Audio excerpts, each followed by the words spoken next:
Hello दोस्तों। आज हम टॉप मोस्ट इडियम्स देखने वाले हैं, वही ब्लैक बुक के। तो चलिए हम शुरू करते हैं।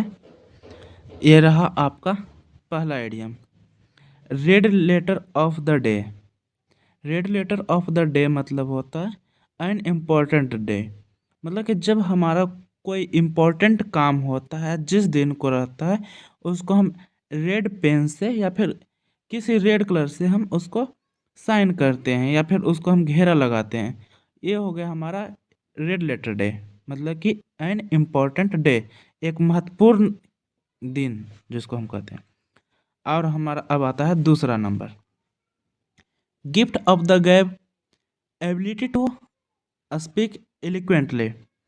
इसका अर्थ होता है, जैसे हम जानते हैं कि किसी किसी लोग को ऐसा होता है एबिलिटी कि वो बात करते हैं तो ऐसा लगता है कि उनकी बातों में मधुरता है।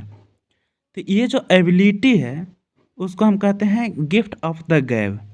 मतलब कि जिसको कहते हैं कि सरस्वती उनके जिह्वा पर निवास करती है। ये हो गया हमारा गिफ्ट ऑफ द गैब। ठीक है, याद रखेंगे। अब हमारा आता है तीसरा, a hard nut to crack.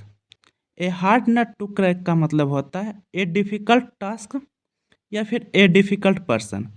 जैसे देखिए, ए पर्सन है, खींच रहा है, तो ये क्या हुआ, ये इसके लिए हार्ड नट टू क्रैक है, बहुत कठिन कार्य है। ठीक है, अब नेक्स्ट हम देखते हैं, ए वाइल्ड गुज चेस।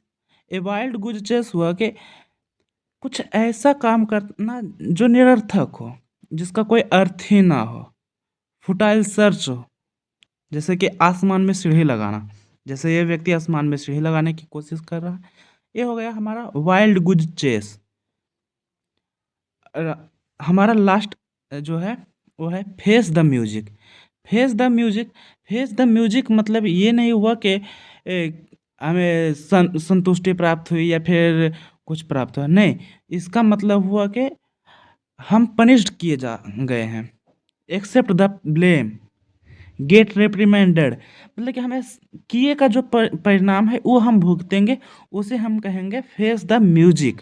जैसे कि किसी चोर को कानून ने सजा सुनाया, वो हुआ फेस द म्यूजिक।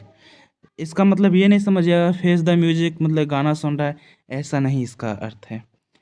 चलिए, ये हमारा 5 इडियम्स थे, इम्पोर्टेंट इडियम्स थे। आपको कैसा लगा इसके बारे में बताइएगा ज़रूर। फिर मिलते हैं अगले वीडियो में।